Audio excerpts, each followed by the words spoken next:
Start करता हूं बेटा। मैं सैलरी टीच कर रहा हूं आप लोगों के लिए, और सैलरी में टीच कर रहा हूं मैं आपके लिए अलाउंसेस। अगर किसी खास पर्पज के लिए कोई कैश दिया जाता है उसको कहा जाता है अलाउंसेस। जैसे लंच के लिए अगर आपको पैसे मिल जाएं that is the lunch allowance. अगर मेडिकल ट्रीटमेंट के लिए आपको पर मंथ कुछ अमाउंट दिया जाए that is called the fix medical allowance. तो अलाउंसेस का ट्रीटमेंट क्या होता है? अलाउंसेस में से एग्जम्पशन का बेनिफिट दिया जाता है। एग्जम्पशन का मतलब होता है इनकम का वो हिस्सा जो नॉन टैक्सेबल होता है, जिसपे आपको टैक्स पे नहीं करना पड़ता है, that is called the exempted income. जिस इनकम पे टैक्स पे नहीं करना है that is the exempted income. तो सर कौन सी इनकम? कुछ अलाउंसेस ऐसे होते हैं जिसमें से एग्जम्पशन का बेनिफिट दिया जाएगा। तो लास्ट क्लास में मैंने आपके लिए बताया था अलाउंसेस की दो कैटेगरी कर देते हैं बेटा। पहली कैटेगरीज में लिखते हैं allowances to perform official duties.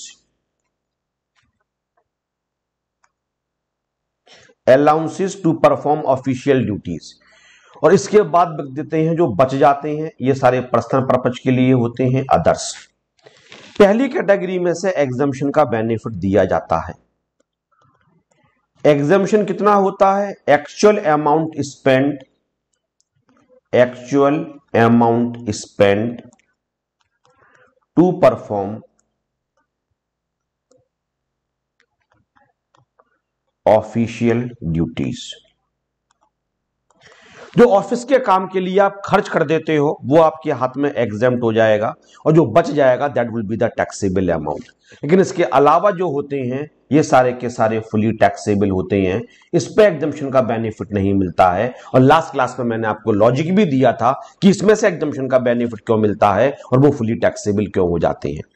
अगर कोई आपसे पूछे सेक्शन क्या होता है एग्जम्पशन का, तो सेक्शन होता है 10, क्लॉज 14 और रूल होता है 2BB। अगर सेक्शन भूल भी जाओ तो चलेगा, कोशिश करना कि रूल आपके लिए याद रह जाए। लेकिन पेपर में गलत लिख के मत आना, जो भी लिख के आओ वो ठीक लिख के आना। ये मत सोचना 2B था या 2BB था, चलो 2B लिख देते हैं, एग्जामिनर को क्या पता होगा। एग्जामिनर को सब पता होता है, तो जो लिखो वो वही लिखना जो आपको अच्छे तरीके से पता है।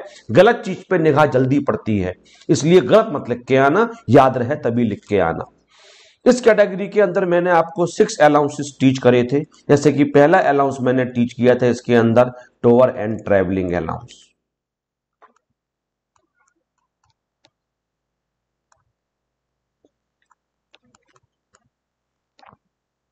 दूसरा अलाउंस टीच किया था it was daily allowance.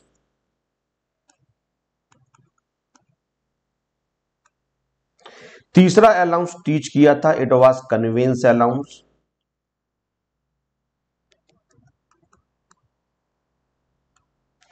Fourth allowance teach किया था it was helper allowance.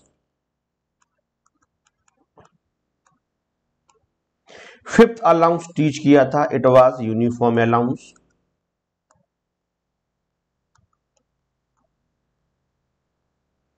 Six allowance teach किया था इट वाज रिसर्च अलाउंस। और मैंने एक्ट में आपको दिखाया भी था कि केवल और केवल 6 अलाउंसेस ऐसे हैं इसमें से एग्जम्पशन का बेनिफिट दिया जाता है।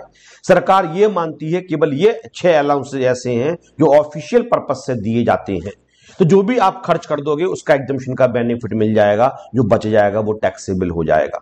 तो इस कैटेगरी के अंदर कौन कौन से अलाउंसेस मैंने आपको टीच करे थे? जैसे कि एक अलाउंस इसमें होता है डियरनेस अलाउंस,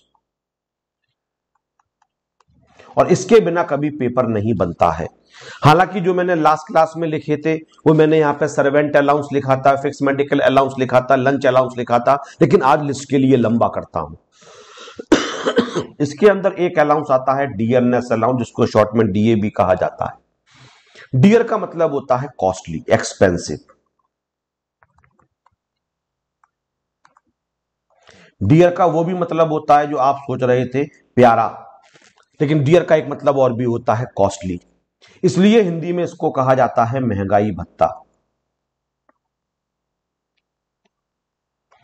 जब महंगाई बढ़ती है तो उसकी वजह से जो आप पे एक्स्ट्रा बर्डन आता है उसको मीट आउट करने के लिए आपको जो अलाउंस दिया जाता है that is called the DNS allowance. Allowance paid to employ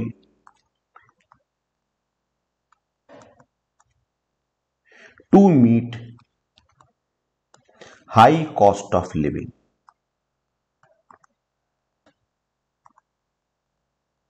जो कॉस्ट ऑफ लिविंग है, जो डेली के आपके खर्चे होते हैं वो महंगाई की वजह से बढ़ते चले जा रहे हैं, तो उनको मीट आउट करने के लिए जो अलाउंस दिया जाता है that is called the DNS allowance.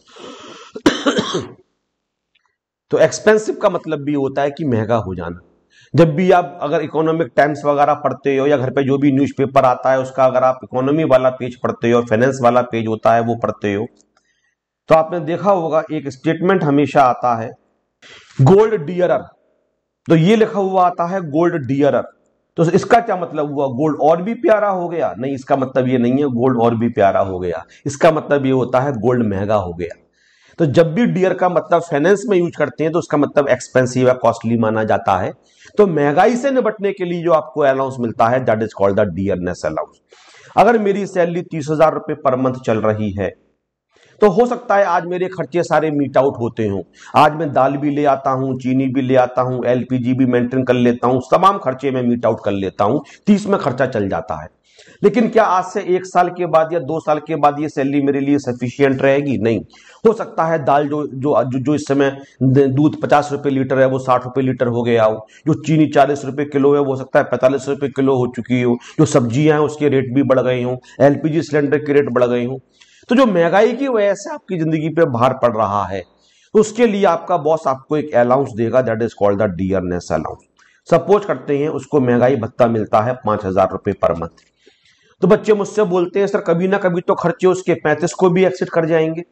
ये बात भी बिल्कुल लॉजिकल है। अगर 30 उसको मिले बेसिक सैलरी और डीए मिले 5,000 तो कभी ना कभी एक्सपेंडिचर 35 को भी एक्सिड कर जाएंगे। तो डियरनेस अलाउंस एकमात्र ऐसा अलाउंस होता है जो महंगाई के हिसाब से रिवाइज भी किया जाता है। हो सकता है वो तीसरे साल 5,000 से बढ़ा के 6,200 रुपए पर मंथ कर दिया जाए। उसके बाद कभी महंगाई बढ़ती है तो हो सकता है 7,300 रुपए कर दिया जाए। तो डियरनेस अलाउंस कभी फिक्स नहीं होगा। वो महंगाई जिस अनुपात में बढ़ेगी तो सरकार या एम्प्लॉयर की यह ड्यूटी होगी कि वो उसके लिए उस अनुपात में बढ़ाता हुआ चले। इसलिए डियरनेस अलाउंस एक बहुत स्पेशल अलाउंस होता है जो हर एम्प्लॉय के लिए मिलता ही मिलता है। जब आप जॉब करने के लिए मार्केट में निकलोगे अपनी डिग्री पूरी करने के बाद तो आप देखना जो आपको पैकेज मिलेगा उसमें कोई अलाउंस हो या नहीं हो लेकिन डियरनेस अलाउंस आपको डेफिनेटली मिलेगा। और जो डियरनेस अलाउंस होगा वो ऐसा नहीं है कि एक बार फिक्स कर दिया गया और वो टाइम टू टाइम रिवाइज भी किया जाएगा, उसको आपका बॉस बढ़ाता भी रहेगा। हो सकता है स्टार्टिंग में 20% ऑफ बेसिक सैलरी के बराबर मिलता हो और कुछ टाइम के बाद उसको 30% ऑफ बेसिक सैलरी कर दिया जाए, फिर हो सकता है उसको 45% ऑफ बेसिक सैलरी कर दिया जाए। तो जैसे जैसे महंगाई बढ़ेगी उस अनुपात में उसको बढ़ाना जरूरी होगा।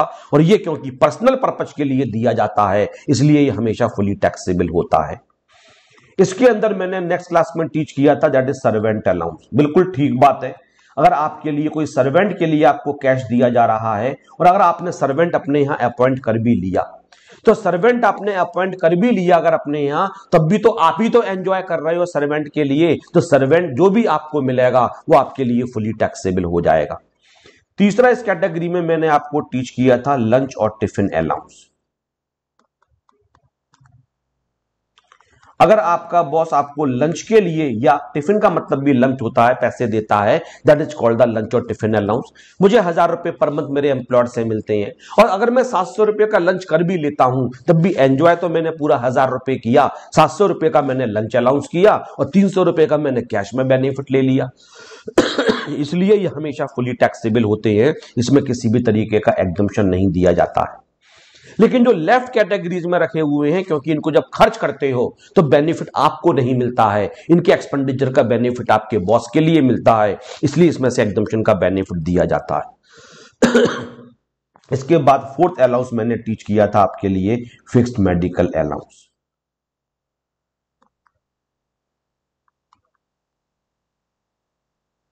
फिक्स मेडिकल अलाउंस का मतलब होता है अगर ट्रीटमेंट के लिए आपको पर मंथ कोई फिक्स कैश मिलता रहता है that is called the fix medical allowance. इसमें एक अलाउंस और भी होता है ट्रांसपोर्ट अलाउंस। पेपर में बहुत ज्यादा आता है ट्रांसपोर्ट अलाउंस, इसलिए मैं स्टार बना रहा हूं, ढंग से करना। ट्रांसपोर्ट टू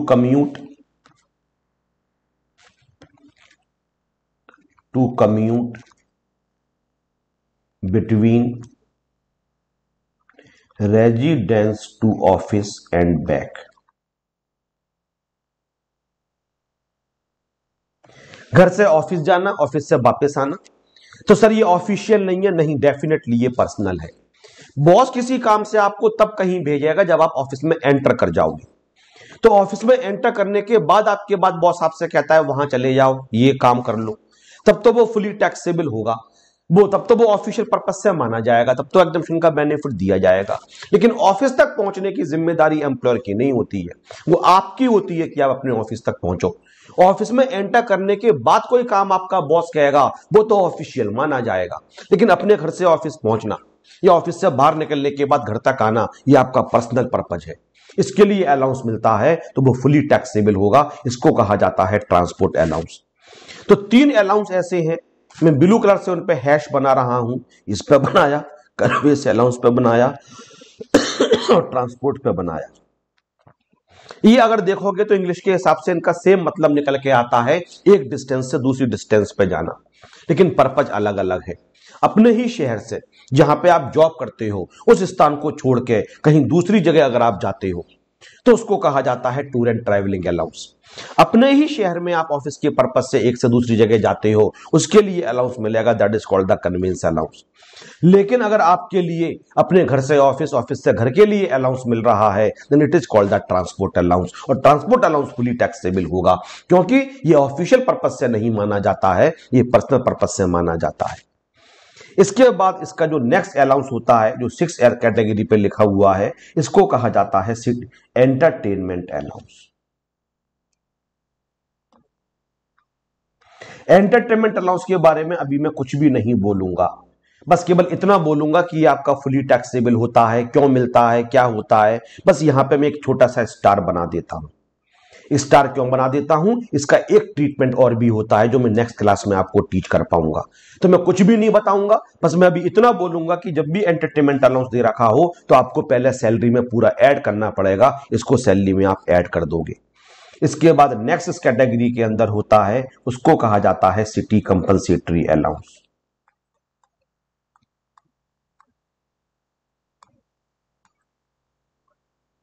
इसको शॉर्ट में CCAB कहा जाता है। आप CCA लिख सकते हो, चलेगा। जहां जहां मैं शॉर्ट में लिख रहा हूं, जैसे मैंने DNS अलाउंस को DA लिखा, चलेगा। CCA को लिख रहा हूं, चलेगा, ये परमिटेड है। अगर छोटे शहर से बड़े शहर में आपका ट्रांसफर किया जाता है तो बड़े शहर के जो खर्चे होते हैं उसको मीट आउट करने के लिए अलाउंस मिलता है, that is called the city compensatory allowance. Dearness allowance से कंफ्यूज मत होना। डियरनेस अलाउंस तो महंगाई तो छोटे शहर में भी बढ़ रही है, बड़े शहर में भी बढ़ रही है। चीनी छोटे शहर में भी महंगी होती है, बड़े शहर में भी महंगी होती है। दूध छोटे शहर में भी महंगा होता है, बड़े शहर में भी महंगा होता है। डीजल पेट्रोल छोटे शहर में भी महंगा होता है, बड़े शहर में भी महंगा होता है। बट इन सबके बावजूद एक शहर की भी अपनी महंगाई होती है। अगर आप देखो कंजम्पशन के बेस पे बात करें, डीजल पेट्रोल का खर्चा बड़े शहर में ज्यादा होगा, चीजें दूर दूर होंगी। अपने घर से ऑफिस जाओगे तो आपको बहुत दूर चलना पड़ेगा। छोटे शहर में घर से ऑफिस जाओगे कितना होगा, 1 किलोमीटर, आधा किलोमीटर, तो वहां पे तो आपका फ्यूल का कंजम्पशन भी कम होगा। अगर आप दिल्ली में किसी बड़े रेस्टोरेंट में जाते हो, बड़े से छोड़ो एवरेज भी जाते हो, तो आपको दाल भी महंगी मिलेगी, सब्जी भी महंगी मिलेगी, रोटी भी महंगी मिलेगी। और भी छोटे शहर में रेस्टोरेंट में कभी खाना खाने के लिए जाते हो तो वो दाल सस्ती मिलेगी। भैया जिस रेस्टोरेंट खोला हुआ है दिल्ली के अंदर, जिस बिल्डिंग में, वो बिल्डिंग 80-90 लाख रुपए की है, तो वो इंटरेस्ट भी तो आपसे निकालेगा, तो दाल महंगी कर देगा। जो वेटर उसके रेस्टोरेंट में काम कर रहे हैं, उन वेटर की सैलरी भी ज्यादा है, तो सैलरी कहां से निकालेगा, तो वो सैलरी क्या करेगा, आपकी दाल में, आपकी रोटी में, आपकी सब्जी में ऐड कर देगा। छोटे शहर में रेस्टोरेंट है तो छोटे शहर में रेस्टोरेंट की जो बिल्डिंग का रेट है वो भी कम है, इसलिए सब्जी भी सस्ती रहती है, दाल भी सस्ती रहती है। जो सब्जी लेके आई जहां से, वो मार्केट भी पास में था, ट्रांसपोर्टेशन का भी कम खर्चा हुआ। तो एक शहर की भी अपनी महंगाई होती है। तो डियरनेस अलाउंस तो हमेशा मिलेगा, आप छोटे शहर में जॉब कर रहे हो या बड़े शहर में जॉब कर रहे हो। लेकिन अगर छोटे शहर से बड़े शहर में आपका ट्रांसफर कर दिया जाए, तो बड़े शहर में जब आपका ट्रांसफर होता है और सैलरी आपकी उतनी ही रहती है, तो आप प्रॉब्लम फेस करते हो। उस प्रॉब्लम को मीट आउट करने के लिए आपको अलाउंस दिया जाता है, that is called the city compensatory allowance. इस कैटेगरी के अंदर एक और भी आता है जिसको कहा जाता है आपके लिए, इसको कहा जाता है टेलीफोन अलाउंस। आपको अगर टेलीफोन दिया जाएगा तो वो हमेशा फुली टैक्सेबल होगा, उस पर हमेशा आपके लिए टैक्स पे करना पड़ेगा। इस कैटेगरी के अंदर एक और भी आता है, इसको कहा जाता है आपके लिए फैमिली अलाउंस। अब कोई भी अलाउंस का नाम बना दो यार, कैसा भी बना दो, उस कैटेगरी के अलावा जो भी अलाउंस होंगे वो फुली टैक्सेबल हो जाएंगे। सरकार मानेगी ही नहीं कि आपको ऑफिशियल पर्पज से दिए गए, वो ये मानेगी नहीं इनमें खर्चा नहीं होता, ये आपके फुली टैक्सेबल होने चाहिए। तो फैमिली की देखभाल करने के लिए, फैमिली का ध्यान रखने के लिए अलाउंस दिया जा रहा है, फैमिली अलाउंस आपको भी लग रहा है फुली टैक्सेबल तो होना ही चाहिए। इस कैटेगरी में एक आता है, उसको कहा जाता है नॉन प्रैक्टिसिंग अलाउंस। यह समझने वाली चीज है नॉन प्रैक्टिसिंग अलाउंस। जैसे कि जो डॉक्टर्स वगैरह होते हैं सरकारी हॉस्पिटल्स में, अब कोई डॉक्टर है जो एम्स में जॉब करता है, अब हर डॉक्टर का ख्वाब होता है कि वो एम्स में जॉब करे, क्योंकि एम्स में जॉब करने का बेनिफिट ये कि आप एक बहुत बड़े डॉक्टर बनने वाले हो। आप एमबीबीएस एमडी एमएस करने के बाद अपना क्लिनिक खोलते हो तो आपका हाथ अभी साफ नहीं है, आपने उतने पेशेंट्स को नहीं देखा है, अभी आप परफेक्ट डॉक्टर नहीं हो। तो हर डॉक्टर ये चाहता है कुछ टाइम के लिए हम एक सरकारी हॉस्पिटल के अंदर नौकरी करें। अब एम्स में नौकरी करते हो तो एक ही बीमारी के एक दिन में आप 100 पेशेंट देखते हो। अगर आप सर्जन हो तो एक ही तरीके के आप 50 से 60 ऑपरेशन कर सकते हो, क्योंकि वहां तो तमाम आदमी आ रहे हैं, डिफरेंट जगह से आ रहे हैं, डिफरेंट बैकग्राउंड के आ रहे हैं, तो आपको बीमारी समझने का मौका मिलता है, आपको सीनियर्स को असिस्ट करते हो, उनको काम करते हुए देखते हो, you become a perfect doctor. तो लोग बहुत सारे एम्स में भी जॉब करते हैं स्टार्टिंग में, जब वो कुछ लोग तो बड़े होने के बाद भी करते रहते हैं, उनको पब्लिक को सर्व करने में ज्यादा मजा आता है। यहां जो सैलरी मिलेगी वो तो लिमिटेड मिलेगी। अब वो साथ में अपनी प्रैक्टिस भी करते हैं, उन्होंने अपना क्लिनिक भी खोल लिया है। तो पुराने जमाने में सरकार ने देखा जो अपनी साथ में प्रैक्टिस भी करते हैं वो गवर्नमेंट हॉस्पिटल में उतना टाइम नहीं देते हैं, वो पेशेंट्स पे उतना टाइम नहीं दे पाते क्योंकि उनको अपनी प्रैक्टिस भी करनी होती है। मोरोवर वो कई पेशेंट को परस्यूएड भी करते हैं, देखते हैं अच्छा है, पैसे वाला है, उसको कन्विंस करते हैं कि आप हमारे हॉस्पिटल में आके इलाज करवा लेना। तो डॉक्टर ने रोक लगा दी कि जो भी सरकारी हॉस्पिटल में काम करेगा वो अपनी प्रैक्टिस नहीं कर पाएगा। तो डॉक्टर्स को लगा तो हमें तो पैसा भी चाहिए, यहां तो सैलरी हमें लिमिटेड मिल रही है, हमें तो पैसा भी कमाना है, तो हम अपनी प्रैक्टिस से कमा रहे थे, हम देश की सेवा भी कर रहे थे और साथ में हम अपने लिए भी पैसा कमा रहे थे। लेकिन सरकार ने रोक लगा दी, अगर सरकारी नौकरी में हो तो अपनी प्रैक्टिस नहीं कर पाओगे। तो डॉक्टर्स बहुत डिसअपॉइंटेड हुए, बोले हमें फाइनेंशियली हमारे जो खर्चे होते हैं वो कैसे मीट आउट होंगे। तो सरकार ने उन्हें एक अलाउंस दिया और उस अलाउंस का नाम था नॉन प्रैक्टिसिंग अलाउंस, क्योंकि आप अपनी प्रैक्टिस नहीं कर पा रहे हो और आप एक अच्छे डॉक्टर, हम चाहते हैं आप सरकारी नौकरी करो, इसलिए हम आपको एक अलाउंस देंगे, नॉन प्रैक्टिसिंग अलाउंस। तो सैलरी तो एक लिमिट से ज्यादा की नहीं मिल सकती है, तो सैलरी तो सरकार बढ़ा नहीं सकती है। तो डॉक्टर्स को कैसे बोले कि आप हमारे यहाँ ही काम करो हॉस्पिटल्स में, अच्छे डॉक्टर क्यों काम करेंगे अगर आप प्रैक्टिस नहीं करने दोगे। तो जो भी उनको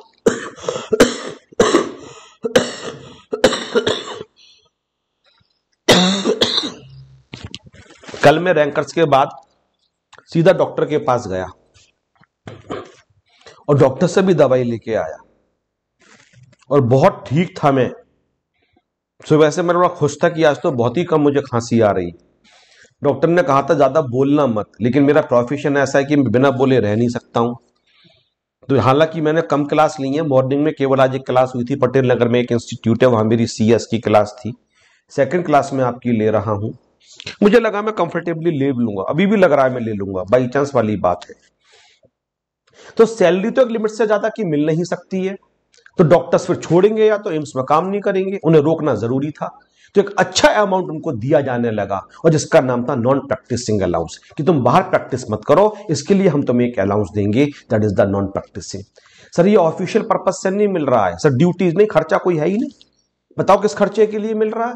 ये तो बस इसलिए मिल रहा है क्योंकि हम तुम्हें प्रैक्टिस करने से रोक रहे हैं। हम तुम्हारी बेसिक सैलरी नहीं बढ़ा सकते हैं क्योंकि बेसिक सैलरी की एक रेंज होती है, कुछ कंडीशंस उससे ज्यादा की नहीं दे सकते हैं। हम ज्यादा कैसे करें, तो वो चीज हम तुम्हें अलाउंस के नाम से दे देते हैं, इसलिए ये फुली टैक्सेबल होगा, इसलिए इसको कहा जाता है फुली टैक्सेबल अलाउंसेज, और इसको इस वाली कैटेगरी में मैंने लिखा। इसी तरीके से इस कैटेगरी में एक अलाउंस और भी होता है और उस अलाउंस को कहा जाता है वार्डन अलाउंस।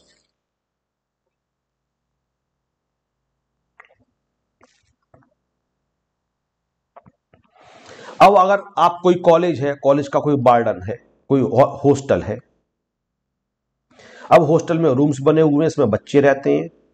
अब बच्चे जहां पे रहते हैं वहां आपने देखा होगा शरारतें तो होती हैं, और जरूरी है बच्चे शरारत करें भी, लेकिन शरारत ऐसी नहीं होनी चाहिए किसी चीज का नुकसान हो जाए, प्रॉपर्टी को आप डैमेज कर रहे हो या किसी तरीके की लड़ाई दंगा वगैरह हो रहा है। तो हॉस्टल के अंदर डिसिप्लिन को मेंटेन रहे, इसके लिए क्या करते हैं, एक जो टीचर होता है उसको साथ में वार्डन भी बना दिया जाता है।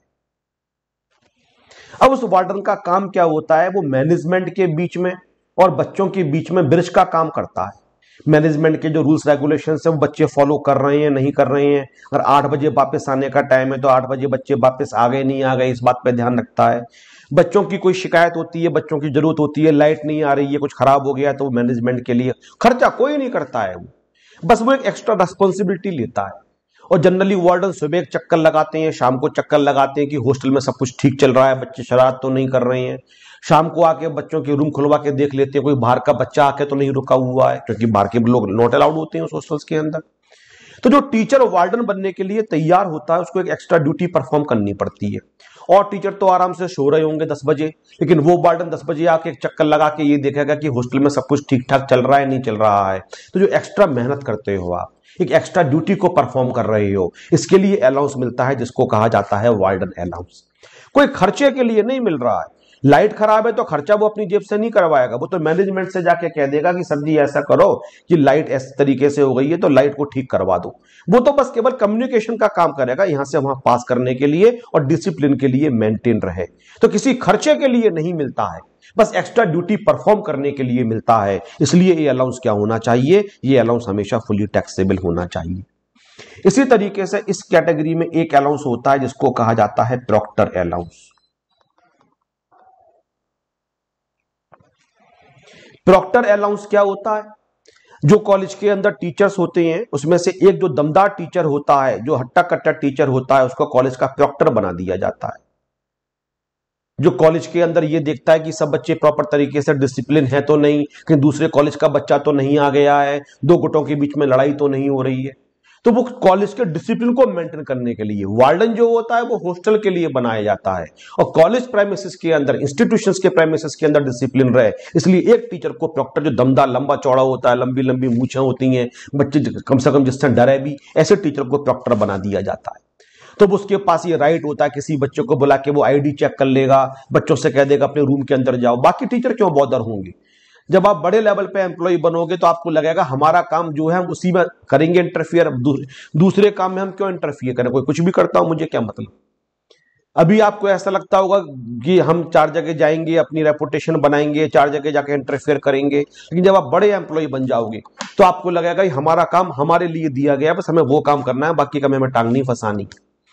तो अगर दो बच्चों के बीच में गहमा गहमी भी चल रही तो और टीचर चुपचाप निकल जाएंगे, बोलेंगे हमें तो टीचिंग के पैसे मिलते हैं।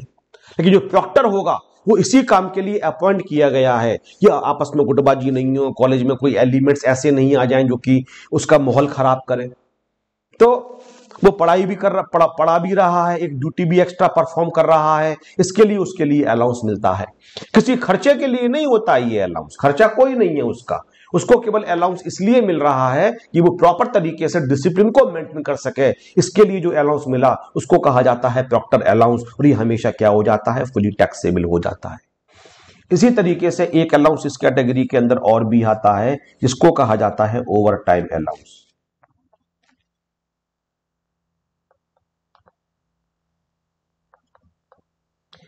अगर आप ओवर टाइम करते हो, जो टाइम आपका डिसाइडेड है उससे आप ज्यादा काम कर रहे हो, तो उसका आपको एक्स्ट्रा पैसा दिया जाएगा, और वो कोई खर्चा नहीं है, वो तो एक्स्ट्रा काम कर रहे हो इसलिए पैसा मिलना चाहिए। तो ओवर टाइम अलाउंस भी क्या होता है, फुली टैक्सेबल होता है।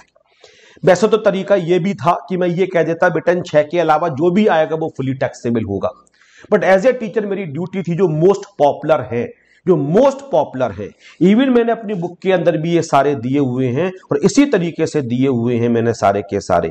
देखो मैंने डियरनेस अलाउंस दिया हुआ है, सिटी कंपनसिटी अलाउंस दिया है, लंच टिफिन दिया है, फिक्स मेडिकल दिया है, सर्वेंट दिया है, एंटरटेनमेंट दिया है, प्रोजेक्ट अलाउंस में भी पढ़ाऊंगा आपके लिए, सेविंग दिया है, बर्डन अलाउंस दिया है, नॉन प्रैक्टिसिंग दिया है, फैमिली अलाउंस दिया है, टेलीफोन अलाउंस दिया है, ओवर टाइम अलाउंस दिया है, ट्रांसपोर्ट अलाउंस दिया है।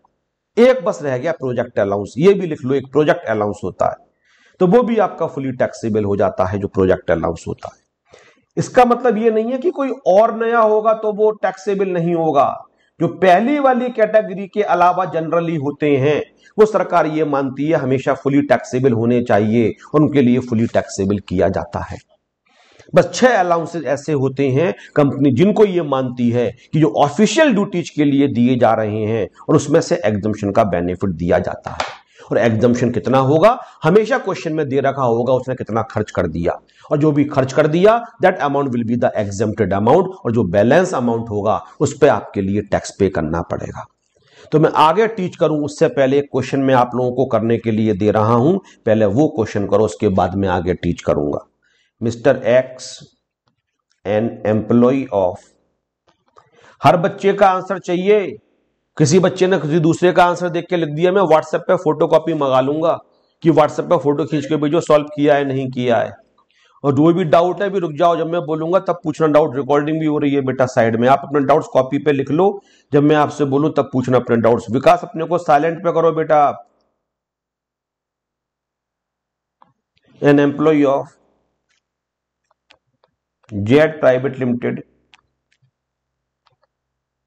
provides following information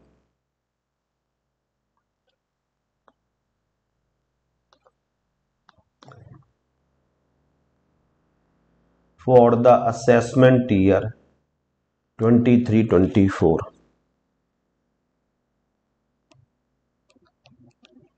Basic salary 24,000 per month, dearness allowance 10,000 per month, commission 1% of turnover, in the bracket total turnover 42 lakh, bonus equal to 1 month basic salary.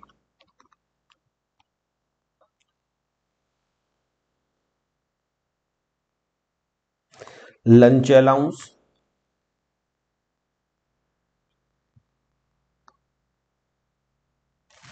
1,000 rupees per month, conveyance allowance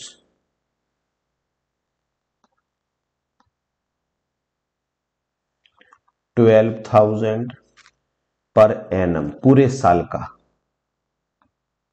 He spent 10,300 for official purposes.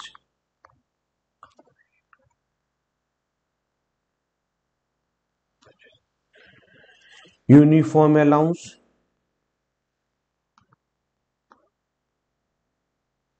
1,500 per month. He spent 70% for the maintenance of uniform. Servant allowance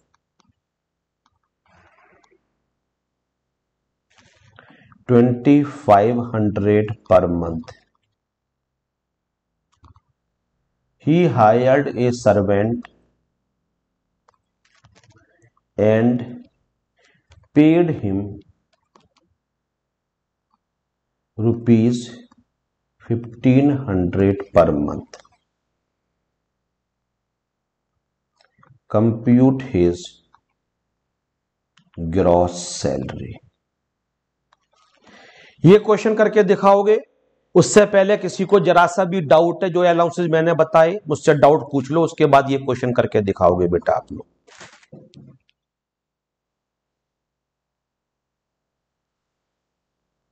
बोलिए, doubt बोलिए बेटा।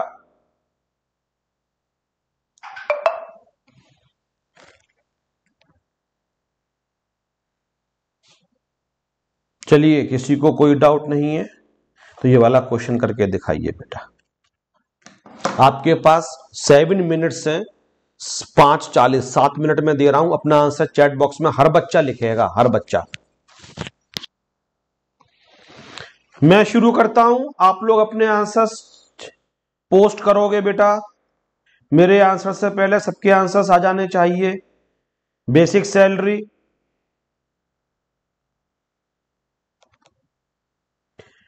जैसे मैं present कर रहा हूं exam में भी वैसे ही प्रेजेंट होगा। 2,88,000।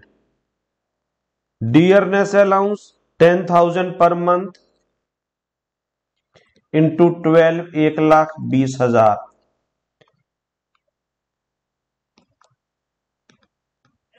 कमीशन 1%, 42 लाख का 42,000। Bonus equal to 1 month basic salary 24,000। Lunch allowance fully taxable होता है।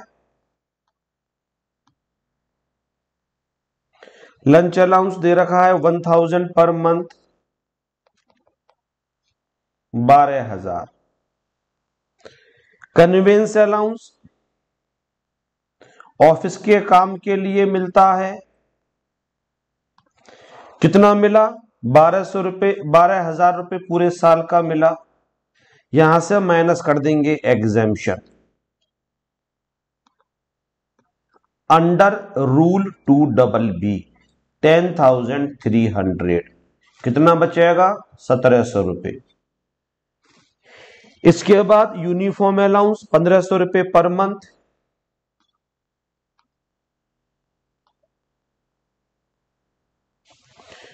₹1,500 पर मंथ का मतलब हो जाएगा 1,500 into 12, 18,000 minus exemption. Under rule 2BB 18,000 का 70% उसने खर्च कर दिया, 12,600। तो 5,400 रुपए बच जाएगा taxable. Servant allowance, servant allowance दे रखा है 2,500 रुपए पर मंथ। यह हमेशा फुली टैक्सेबल होता है। सर उसने खर्च भी तो कर दिया। भैया खर्च भी तो पर्सनल पर्पस से किया। अगर उन्हें 1,500 रुपए का सर्वेंट रखा भी तो सर्वेंट ने जो भी सर्विसेज दी उसे खुद ही तो दी ना। तो खर्च भी किया तो अपने ऊपर खर्च किया ना, इसलिए हमेशा फुली टैक्सेबल होगा। तो servant allowance is always fully taxable and that is called the gross salary.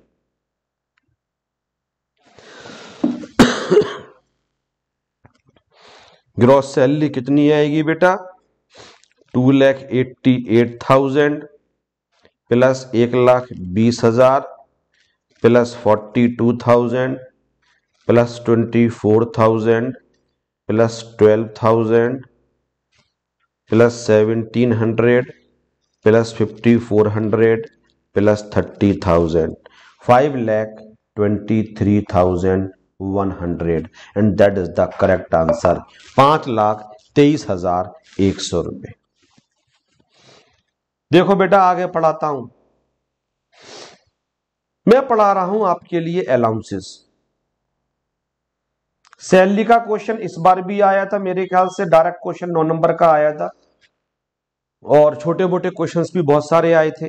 Salary कम से कम 6 से 7 नंबर न्यू सिलेबस में डेफिनेटली मिलेगा। ध्यान से देखो जो मैं आपको पढ़ा रहा हूं।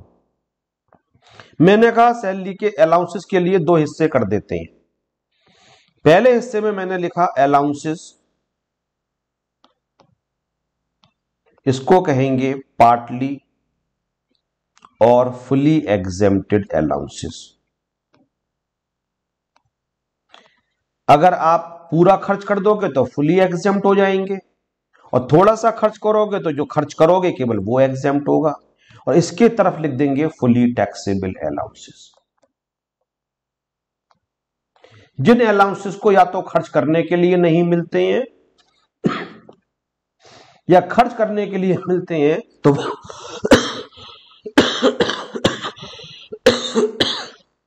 पर्सनल पर्पज के लिए खर्च करते हो वो फुली टैक्सेबल होते हैं। लेकिन जो पार्टली और फुली एग्जेम्प्टेड होते हैं इसकी भी एक कैटेगरी और होती है बेटा।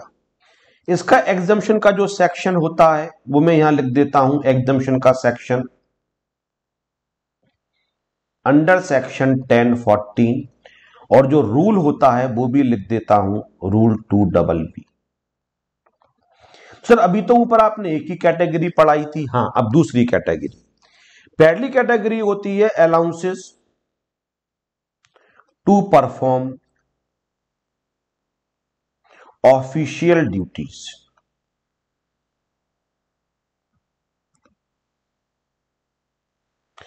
और इस कैटेगरी में जो एग्जम्पशन मिलता है वो एग्जम्पशन कितना होता है वो भी आपको मैंने बता दिया था अभी ऊपर।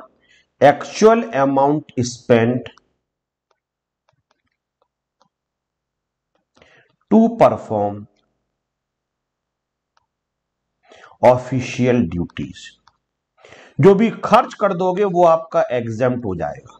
और इस कैटेगरी में केवल और केवल 6 अलाउंसेस एक्ट में लिखे हुए हैं। कल मैंने एक्ट खोल के भी आपको दिखाया था, केवल 6 अलाउंसेस। और वो अलाउंसेस की लिस्ट याद कर लेना। वो अलाउंसेस होते हैं tour and travelling allowance, daily allowance, convince allowance, helper allowance, uniform allowance, such allowance. जो फुली टैक्सेबल है उसकी तो लिस्ट याद ही मत करो, जो बच गए वो सारे के सारे फुली टैक्सेबल, यहां तो अदर्स लिख सकते हैं। जो एकदम ये एक्ट में भी डिफाइन नहीं है अदर्स, एक्ट में लिस्ट नहीं दे रखी है फुली टैक्सेबल की। तो एक्ट में केवल जो लिस्ट दे रखी है वो एग्जम्प्टेड वालों की दे रखी है। तो कॉमन सेंस हम लगा लेते हैं, जो एग्जम्प्टेड नहीं है वो फुली टैक्सेबल हो जाएगा।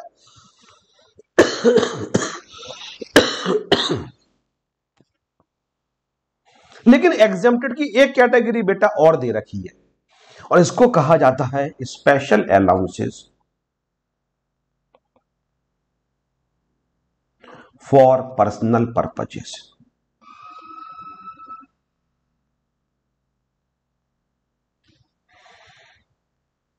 Special allowances for personal purposes, ये बहुत स्पेशल कैटेगरी है। इसमें से एग्जम्पशन का बेनिफिट दिया जाएगा, लॉजिकली नहीं मिलना चाहिए क्योंकि पर्सनल पर्पज से है, लेकिन तब भी दिया जाएगा, इसलिए वर्ड लगा दिया गया स्पेशल। और केवल 14 अलाउंसेस हैं, 14 अलाउंसेस बस।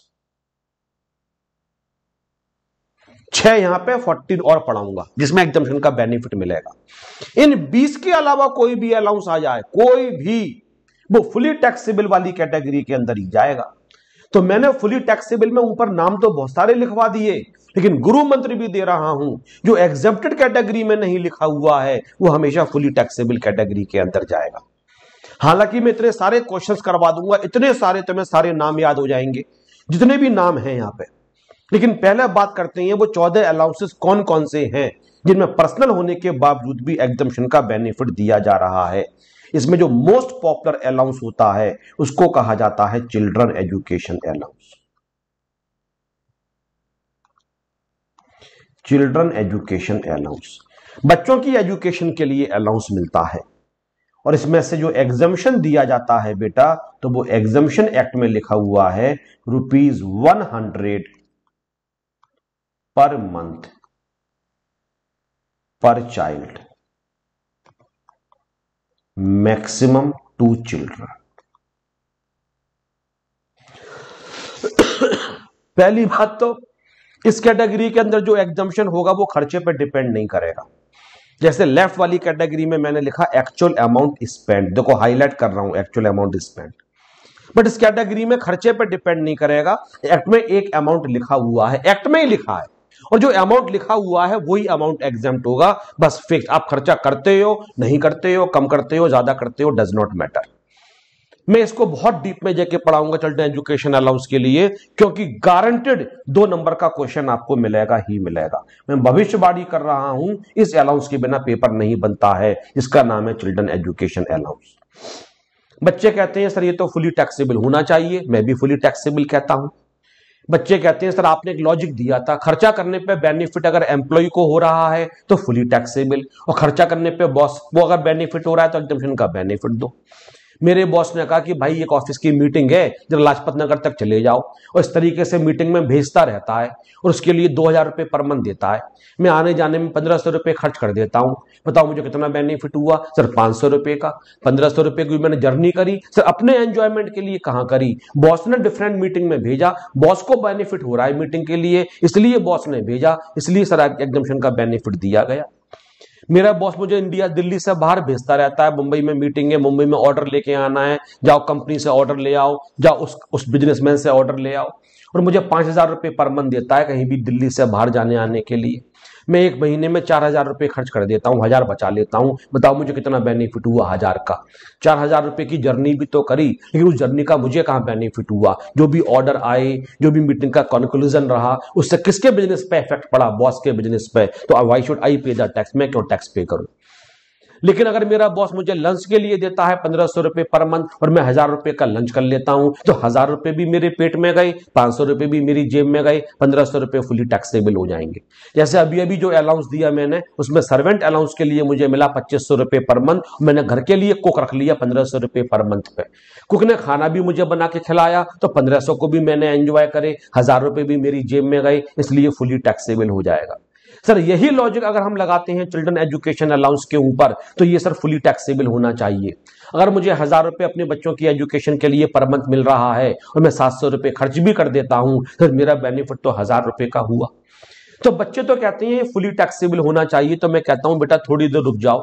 क्या एजुकेशन हमेशा पर्सनल बेनिफिट होता है? क्या एजुकेशन नेशनल बेनिफिट नहीं है, सोशल बेनिफिट नहीं है? एक आदमी का बेटा पढ़ के डॉक्टर बनता है तो केवल माँ बाप का इलाज करेगा या सोसाइटी में हर आदमी का इलाज करेगा? तो सोसाइटी में हर आदमी का इलाज करेगा, तो पर्सनल बेनिफिट कहां है?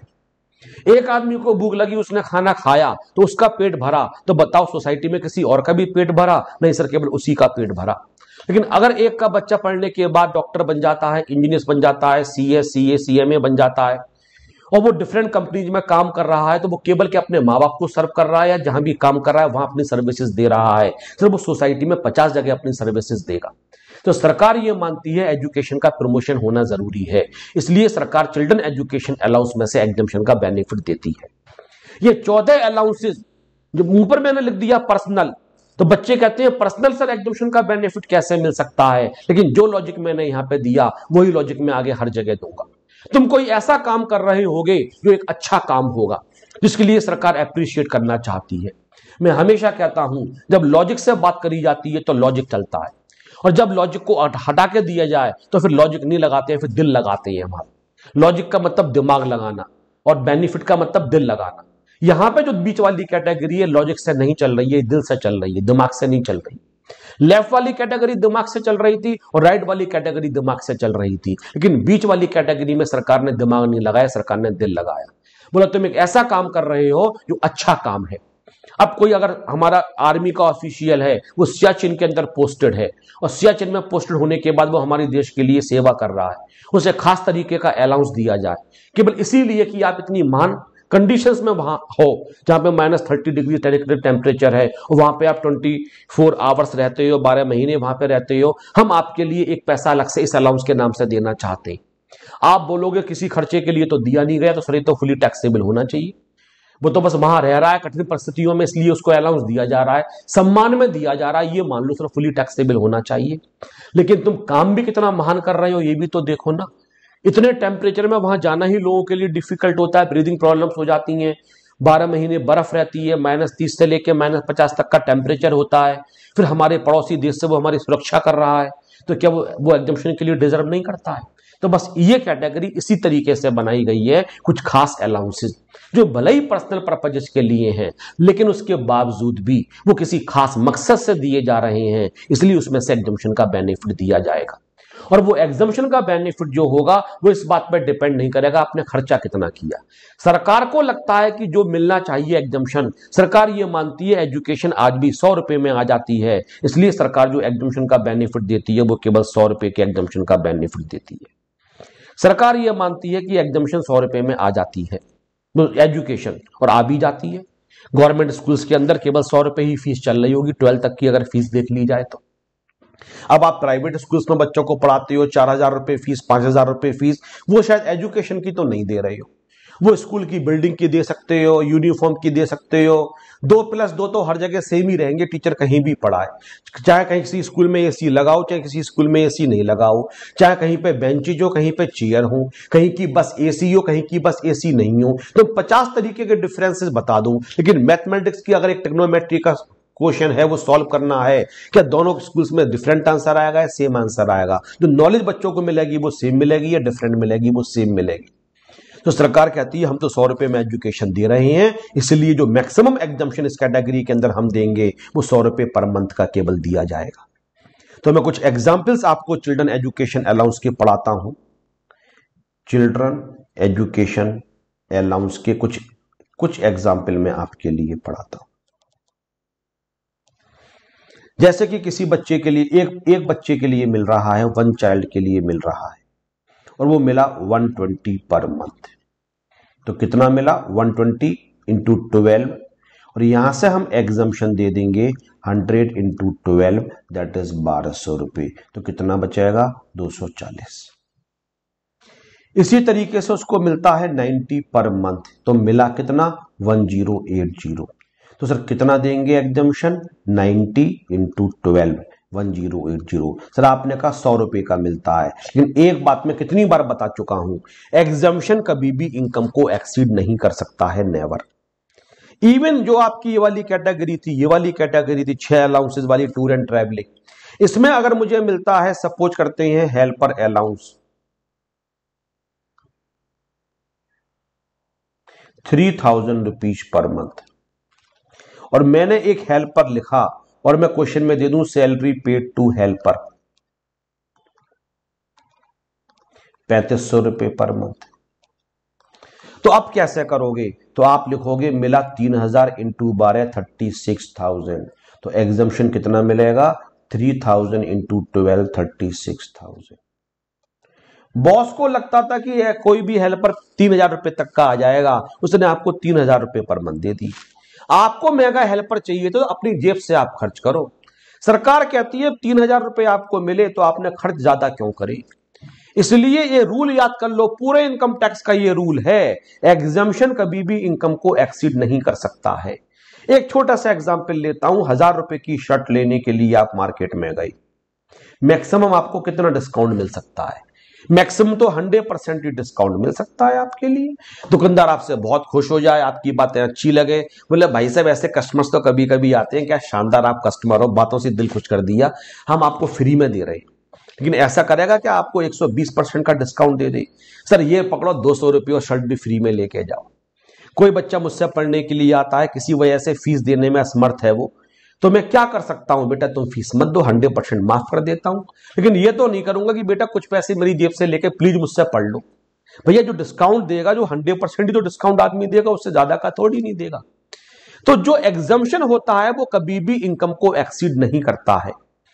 इनकम टैक्स में इस बात को इस तरीके से लिखा गया, actual amount spend to perform official duties और अलाउंस रिसीव्ड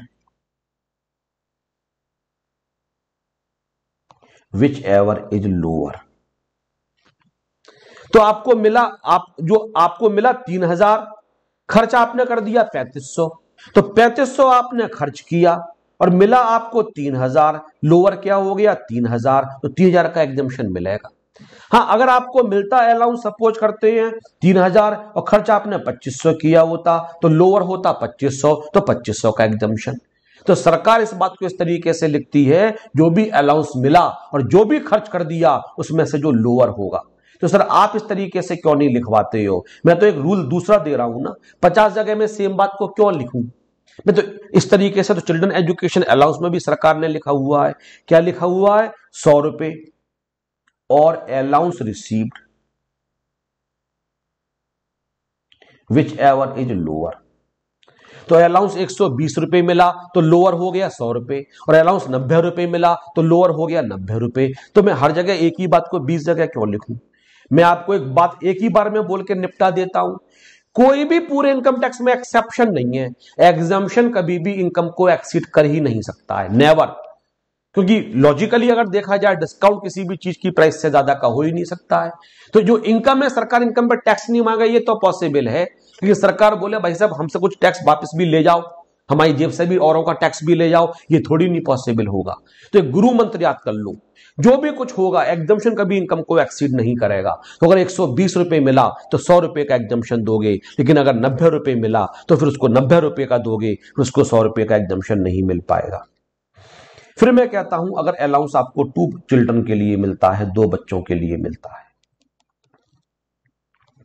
तो अगर एक बच्चे के लिए मिला, सॉरी जो पहला क्वेश्चन यहां पे मिला 120 पर मंथ पर चाइल्ड, तो आप लिखोगे 120 इंटू 2 इंटू 12, ये हो जाएगा 2880। फिर यहां से माइनस करोगे 100 इंटू 2 इंटू 12, 2400 रुपए, और आपका 480 रुपए टैक्सेबल हो जाएगा। अगर एक बच्चे के लिए मिले, फर्स्ट चाइल्ड के लिए मिले 120 पर मंथ,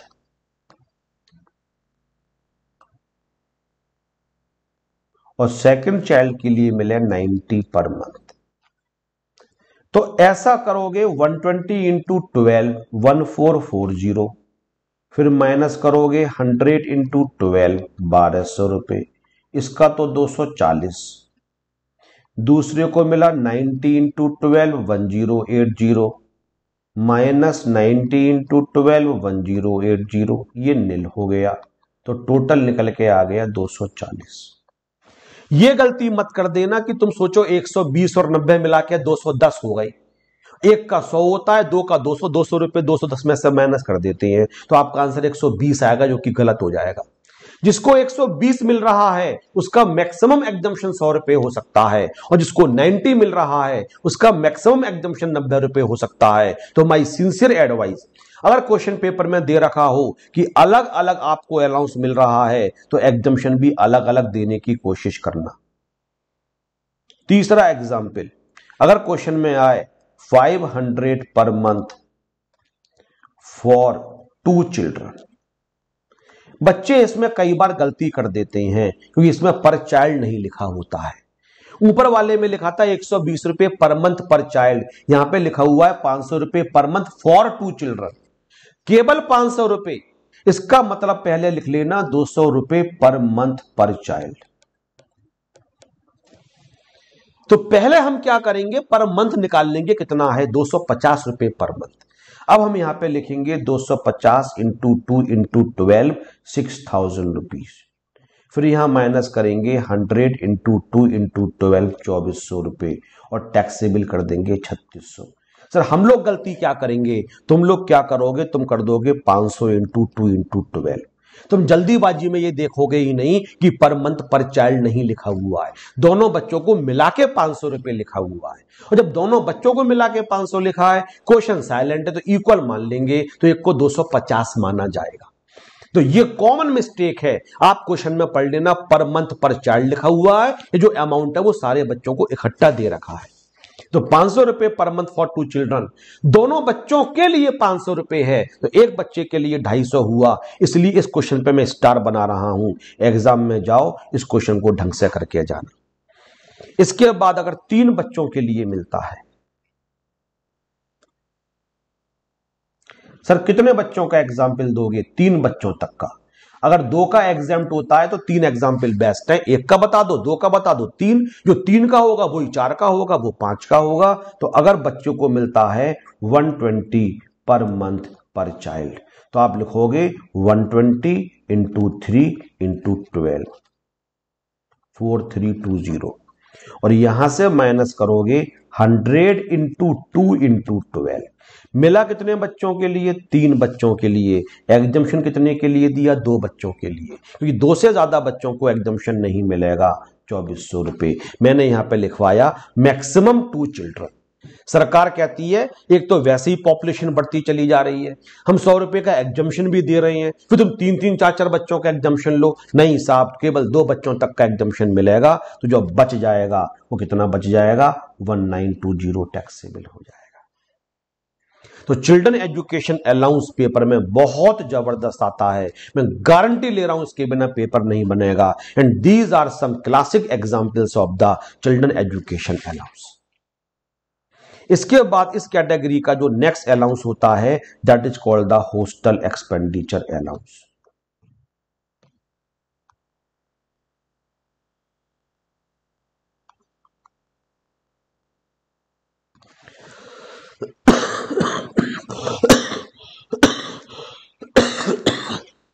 एम्प्लॉय के बच्चे अगर हॉस्टल में रहते हैं और उसके लिए अलाउंस मिलता है तो कितना एग्जम्पशन होता है, एक्ट में लिखा हुआ है 300 पर month per child, maximum 2 children. तो हॉस्टल में रहना भी एजुकेशन को ही प्रमोट करना है, तो हॉस्टल में रहने के लिए अगर बॉस पैसा देता है तो बोलेंगे हॉस्टल एक्सपेंडिचर अलाउंस और एग्जम्पशन हो जाएगा ₹100 पर मंथ, 300 पर मंथ पर चाइल्ड।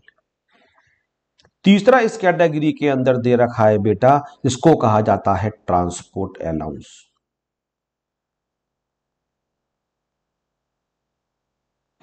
लेकिन वो तभी जब या तो वो आपके लिए ब्लाइंड हो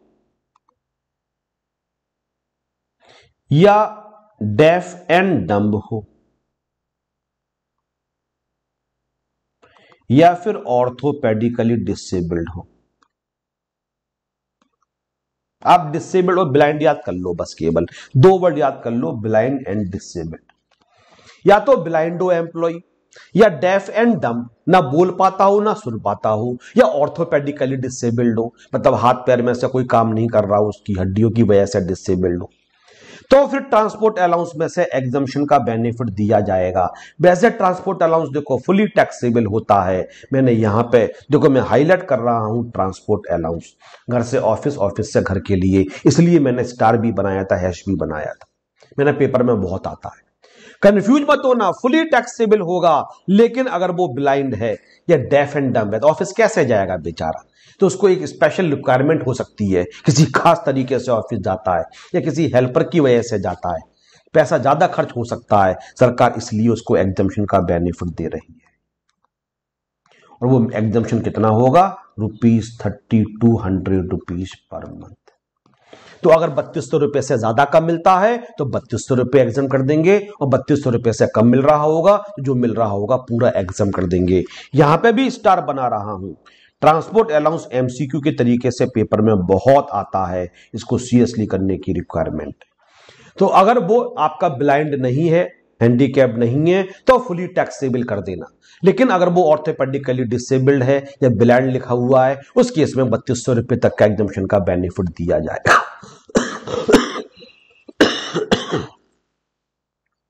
इस कैटेगरी के बाद इसमें चौथा जो अलाउंस आता है, कौन सी कैटेगरी है, स्पेशल अलाउंसेस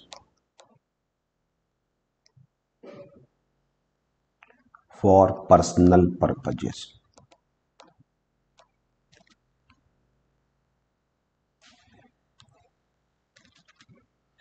इस कैटेगरी में चौथा अलाउंस आता है allowances to the employees of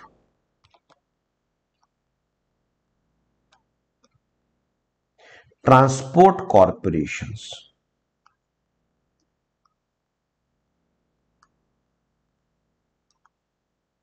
जैसे ड्राइवर्स। जो ट्रांसपोर्ट कॉरपोरेशंस के एम्प्लॉइज होते हैं, ट्रांसपोर्ट कॉरपोरेशंस जो एम्प्लॉय ट्रांसपोर्टेशन के बिजनेस में एंगेज्ड है, मतलब जो सामान यहां से वहां भेजता है, और उसका कोई अगर एम्प्लॉय है, जनरली जो ट्रक के ड्राइवर्स वगैरह होते हैं, उन्हें ये अलाउंस मिलता है। अब उनकी जो लाइफ होती है बड़ी डिफिकल्ट होती है। उनकी लाइफ डिफिकल्ट क्यों होती है, उनकी जिंदगी 30 में से 15 दिन या 20 दिन या 25 दिन सड़क पर ही रहती है। दिल्ली से सामान लोड करके ड्राइवर चला और वो कहां तक गया, मुंबई सामान दे के गया, फिर मुंबई से वापस आना है, फिर चेन्नई जाना है, फिर कोलकाता जाना है, फिर जयपुर जाना है। तो इनके जो खर्चे भी होते हैं पर्सनल, वो भी कहां पे होते हैं, वो भी सड़क पे ही होते हैं। खाना भी रोड्स पे ही खाएंगे, सोएंगे भी किसी छोटे मोटे ढाबे मोटल वगैरह पे। तो इनके लिए एक अलग से अलाउंस इनका बॉस देता है। अगर ये अपनी सैलरी में से अपने पर्सनल खर्चों को मीट आउट करेंगे तो 20 बच्चों के हाथ में ले जाके क्या देंगे। सैलरी अगर 25-30 हजार रुपए किसी की है भी, लेकिन 25-30 हजार रुपए तो घर के लिए भी चाहिए होंगे ना, घर का भी रेंट हो सकता है, या बच्चों की पढ़ाई है, घर का राशन है, फिर इसके अपने खर्चे भी सारे सड़क पे हो रहे हैं, क्योंकि ये तो सड़क पे जिंदगी बिता रहा है अपनी। तो इसलिए जो इसके अपने सड़क के खर्चे होते हैं उनको मीट आउट करने के लिए कोई अलाउंस मिलता है, उसको कहा जाता है allowance to the employees of transport corporations. और ये एग्जम्पशन जो मिलता है वो बहुत जबरदस्त मिलता है, बहुत ज्यादा।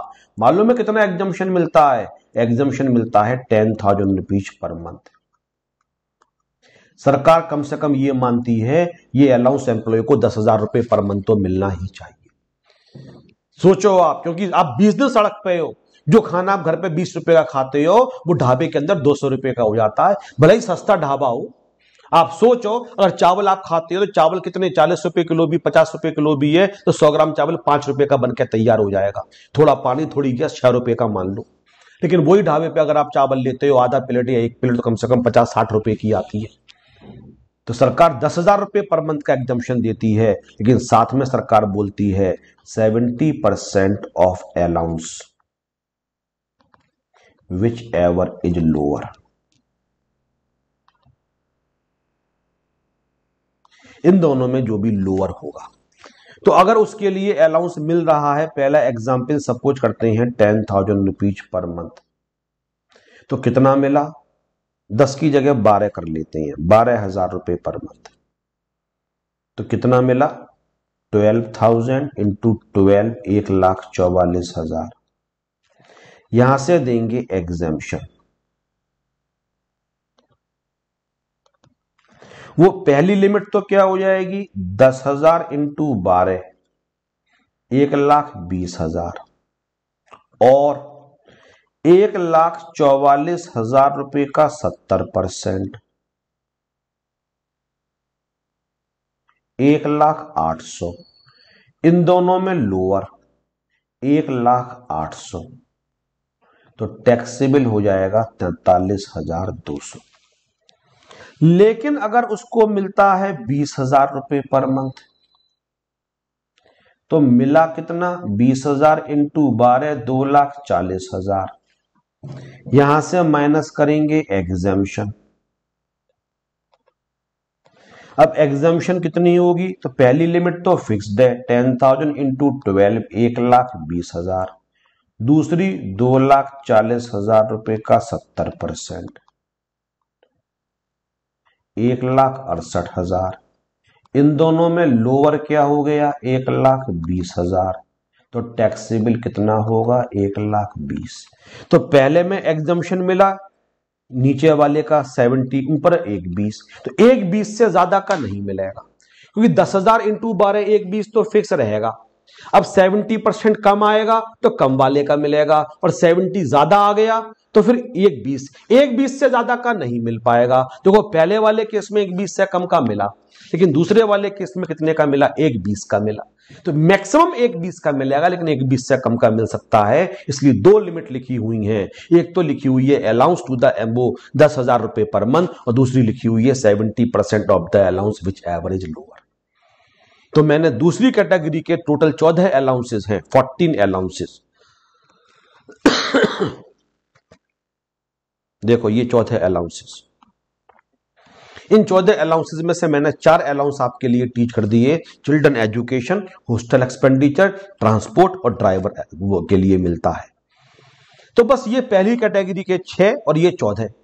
इनके अलावा कोई भी अलाउंस होगा तो एक्ट साइलेंट है, इसका मतलब ही हो गया वो फुली टैक्सेबल होगा। तो याद करो मत करो, जो बच गया वो फुली टैक्सेबल। हालांकि फुली टैक्सेबल की मैंने 14 की लिस्ट ऑलरेडी दे रखी है।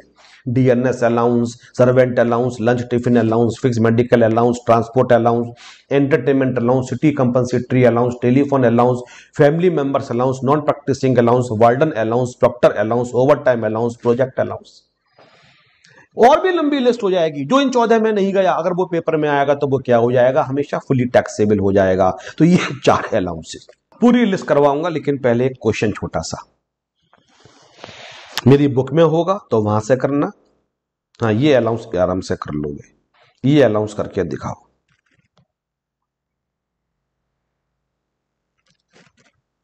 ये वाला क्वेश्चन करके दिखाओ। इसका बाई चांस मैंने सॉल्यूशन दिया हुआ है। 6,26,400 इज द करेक्ट आंसर। मैं करके दिखा देता हूं। Basic salary 30,000 rupees per month 360। DNS allowance 50% of basic salary 15,000 into 12 1,80,000। Commission 12,000 12,000। Bonus 1 month basic salary 30,000 हो जाएगा। लंच अलाउंस फुली टैक्सेबल होगा 500 इंटू 12 6,000। 500 इंटू 12 6,000। कन्वेंस अलाउंस 1,200 रुपए पर मंथ मिला तो 14,400 मिला। 10,800 इसमें से माइनस कर देते हैं, 3,600 रुपए टैक्सेबल हो जाएगा। देखो 3,600 रुपए टैक्सेबल हो गया। यूनिफॉर्म अलाउंस 11,000 रुपए मिला, 10,000 रुपए एग्जाम कर देते हैं तो 1,000 रुपए टैक्सेबल हो जाएगा। देखो 1,000 रुपए टैक्सेबल हो गया। 10 मिला था, अच्छा 10 मिला था, 11 खर्च किया। एग्जम्पशन कभी इनकम को एक्सीड नहीं करेगा तो निल हो जाएगा बेटा। चिल्ड्रन एजुकेशन अलाउंस 300 रुपए पर month per child. 300 into 3 into 12 10,800 minus 100 into 2 into 12 2,400 रुपए, तो 8,400 टैक्सेबल हो जाएगा। देखो 8,400 दे रखा है।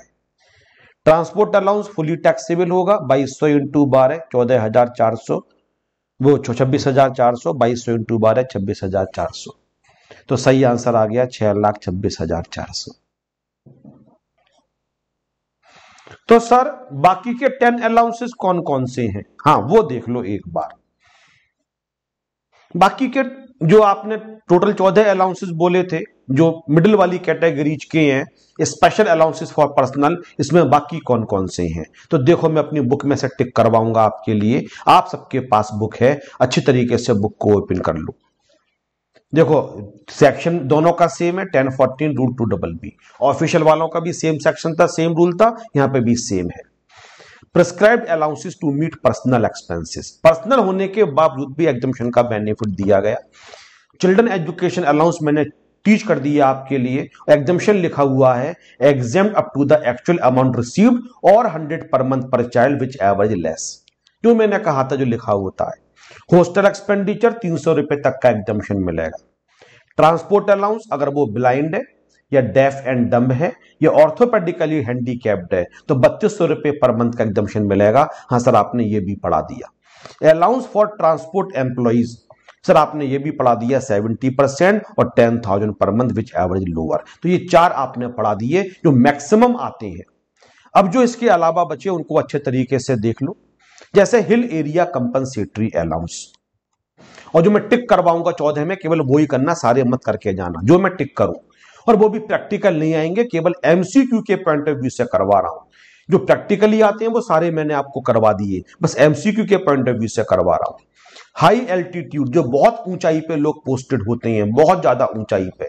स्नो बाउंड एरिया जो होता है जहां पे बर्फ हमेशा रहती है, एवलांच जहां पे बर्फ के तूफान आते रहते हैं, वहां पे अगर किसी की पोस्टिंग होती है तो उसके लिए बोलते हैं hill area compensatory allowance, high altitude allowance भी बोल देते हैं, अनकॉग्जीनियल अलाउंस, क्लाइमेट अलाउंस भी बोल देते हैं, स्नो बाउंड अलाउंस भी बोल देते हैं, एवलांची अलाउंस भी बोल देते हैं। तो ये 300 रुपए से लेकर 7,000 रुपए तक के बीच का एग्जम्पशन इसके लिए मिलता है।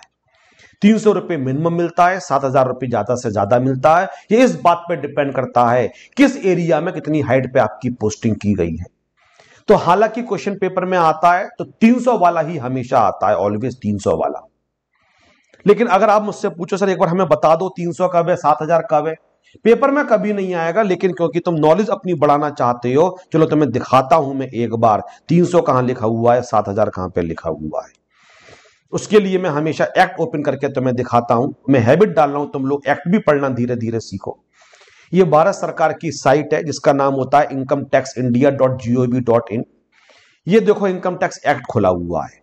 राइट हैंड पे जाएंगे तो लिखा हुआ है दूसरे नंबर पर टैक्स लॉज एंड रूल्स। हमें क्योंकि रूल्स में जाना है तो हमने एक्ट पहला वाला था रूल्स पे टिक किया। रूल्स 2 तरीके के रूल्स दे रखे हैं, income tax, other direct tax rules. हमें इनकम टैक्स रूल्स में जाना है तो हमने रूल्स पे टिक कर दिया।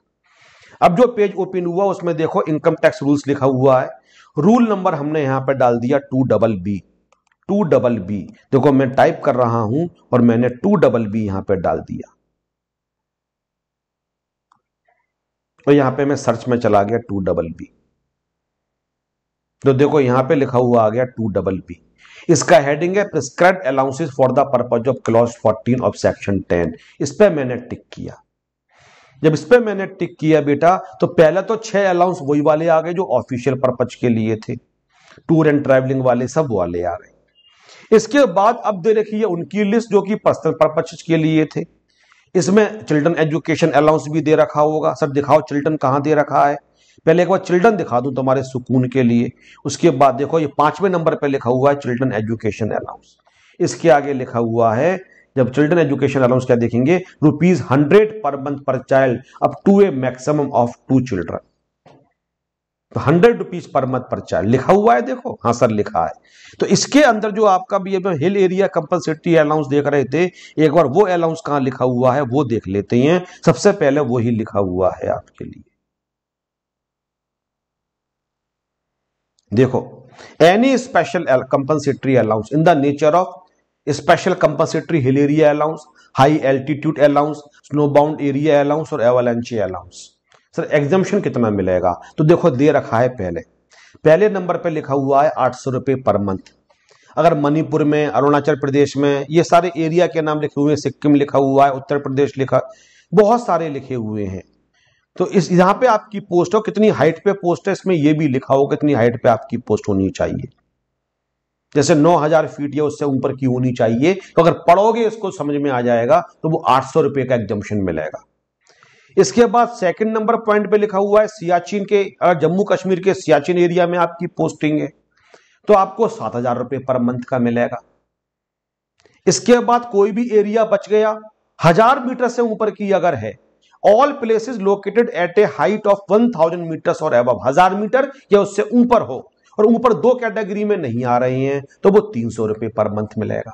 तो 300 से लेकर 7000 है, बेसिकली 3 है, एक 300 है, एक 800 है, एक 7000 है। सियाचिन में अगर काम कर रहे हो तो 7000 है। अगर कुछ स्पेसिफिक जगह एक स्पेसिफिक हाइट पे कर रहे हो तो ₹800 है। इसके अलावा कहीं भी काम कर रहे हो लेकिन 1000 फीट या उससे ऊपर काम कर रहे हो तो एग्जम्पशन ₹300 का होगा।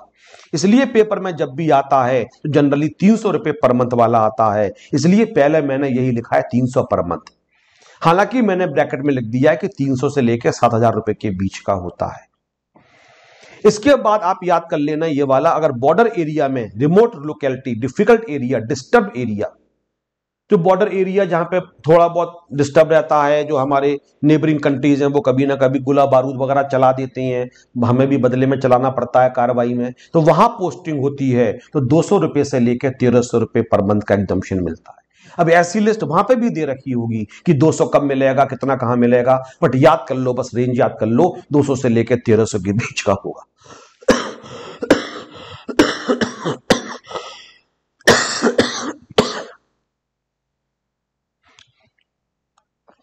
अगर ट्राइबल एरिया या शेड्यूल एरिया में पोस्टिंग कर दी जाती है, इनको बैकवर्ड एरिया, पिछड़ा इलाका कहा जाता है, पिछड़ा इलाका। तो सरकार ने कुछ इलाकों को बैकवर्ड एरिया डिक्लेयर किया हुआ है, या शेड्यूल एरिया, जो शेड्यूल में लिखे हुए हैं, शेड्यूल एरिया, तो वहां पे बहुत फैसिलिटीज वगैरह नहीं है, लाइफ बहुत टफ होती है। ट्राइबल एरिया जहां आदिवासी वगैरह रहते हैं, तो वहां पे अगर पोस्टिंग कर दी जाती है तो उस केस में ₹200 पर मंथ का मिलता है। ये अच्छे तरीके से कर लेना, पेपर में फ्रीक्वेंटली आता रहता है, ₹200 पर मंथ का एग्जम्पशन मिलता है। इसके अलावा सर कौन सा, एक दो में और बता देता हूं, जो अंडरग्राउंड काम करते हैं लोग, underground allowance granted to an employ who is working in unnatural climate in the underground mines. जमीन के नीचे देखते हो कई बार माइंस वगैरह ढह जाती हैं, मजदूर फंस जाते हैं, कितनी खतरनाक कंडीशंस होती हैं। तो वहां कोई अगर मजदूर काम कर रहा है, उसको कोई पैसा मिल रहा है, खर्चे के लिए नहीं मिल रहा है, इन कंडीशंस में काम कर रहा है, इसके लिए कंपनसेट करने के लिए दिया जा रहा है। सरकार कहती है हम एग्जम्पशन का बेनिफिट भी देंगे, और वो मिलता है ₹800 पर मंथ का एग्जम्पशन मिलता है। तो इन 14 अलाउंसेस को सबको करने की रिक्वायरमेंट नहीं है। अब मैंने कितना इजी कर दिया, पहली कैटेगरी के 6 और दूसरी कैटेगरी के ये 4 फिक्स्ड, इनके अलावा पढ़ते रहना। जैसे हिल एरिया याद कर लो, बॉर्डर एरिया 200 से 1300 है। एक ट्राइबल एरिया पे मैं खास तौर से बोल रहा हूं, ये ₹200 याद कर लेना, ये पेपर में आ चुका है। जो माइंस वगैरह में काम करते हैं उनको 800 रुपये पर मंथ मिलता है। इसके अलावा कोई भी अलाउंस मैंने आज तक कभी भी नहीं देखा पेपर में आपके। तो आप क्या करोगे जब बिल्कुल ही खाली हो, जिसको वेला कहते हैं, कुछ भी नहीं कर रहे हैं, चलो एक बार ये पढ़ ही लेते हैं एक बार। अदरवाइज जो मैंने टिक करवाई उनके अलावा पेपर में आज तक नहीं आया है। 2007 से एक्सक्लूसिवली सीएमए के लिए टीच कर रहा हूं, कभी नहीं आता है। जो मैंने टिक किया उसके अलावा कोई भी नहीं आएगा। तो अब आपकी दोनों कैटेगरीज पूरी हो गई। एक तो आपकी पहली कैटेगरी जिसमें केवल 6 अलाउंसेज हैं, दूसरी कैटेगरी जिसके अंदर 14 अलाउंसेज हैं, लेकिन 14 में मैंने मेन 8-9 आपको पढ़ा दिए। चिल्ड्रन एजुकेशन पढ़ा दिया, हॉस्टल पढ़ा दिया, ट्रांसपोर्ट पढ़ा दिया, ड्राइवर्स वगैरह के लिए मिलता है, हिल एरिया कंपनसेटरी पढ़ा दिया, जो माइंस वगैरह में होते हैं उनके लिए पढ़ा दिया, और ट्राइबल एरिया अलाउंस पढ़ा दिया जो कि 200 रुपये पर मंथ एग्जेम्प्ट होता है। इसके अलावा जो भी अलाउंसेज होंगे, क्योंकि मैं इसको नाम ही अदर्स देता हूं, जो बच गए, एक्ट में लिखा हुआ है जो भी बच गया वो फुली टैक्सेबल होगा। हालांकि इनकी लिस्ट भी दे रखी है और मैं इतनी गारंटी भी ले रहा हूं इस लिस्ट से बाहर भी नहीं आएगा। लेकिन take it to the worst, अगर कोई नया अलाउंस मिल भी जाए जो पहली 2 कैटेगरीज का नहीं है तो कंफ्यूज मत होना, वो फुली टैक्सेबल ही होगा, उसको आखिरी कैटेगरी का माना जाएगा और वो हमेशा फुली टैक्सेबल किया जाएगा। तो मैं क्लास ओवर कर रहा हूं, थोड़ा सा होमवर्क दे रहा हूं आपके लिए। नेक्स्ट क्लास पहले होमवर्क चेक करूंगा, ये क्वेश्चन नंबर 1 करके लेके आओगे। मेरी बुक में पेज नंबर 26 पे दे रखे हैं। क्वेश्चन नंबर 2, अगर हिल एरिया कंपनसेटरी अलाउंस दे रखा होगा तो आप 300 रुपए का ही एग्जम्पशन देना। वैसे से 300 से लेकर 7000 होता है, लेकिन आप 300 रुपए का ही एग्जम्पशन देना। दूसरा करके आओगे, तीसरा क्वेश्चन करोगे, चौथा क्वेश्चन करोगे। और एक बच्चा चला गया, मैंने कहा था कोई बच्चा जाएगा नहीं बीच में छोड़ के। विकास, स्वाति, शिव, राज, प्रीति, आयुषी, धीरज, बसंत, अतुल रॉय। ये 4 क्वेश्चन करके नहीं आओ तो ज्वाइन मत करना, मैं फिर कह रहा हूं। मैं जूम पे भी वैसे ही पढ़ाता हूं जैसे फेस टू फेस पढ़ाता हूं। मुझे ये 4 होमवर्क चाहिए। मैं सबके व्हाट्सएप मंगा लूंगा, मुझे पिक भेजो आपने सॉल्व किए हैं तो सबके आंसर चाहिए होंगे मुझे। तो नेक्स्ट क्लास में पहले ये 4 क्वेश्चन में टीच करूंगा। सबसे प्यारा टॉपिक सैलरी का, जिसको कहा जाता है house rent allowance, HRA teach करूंगा। ठीक है बेटा, बाय बाय।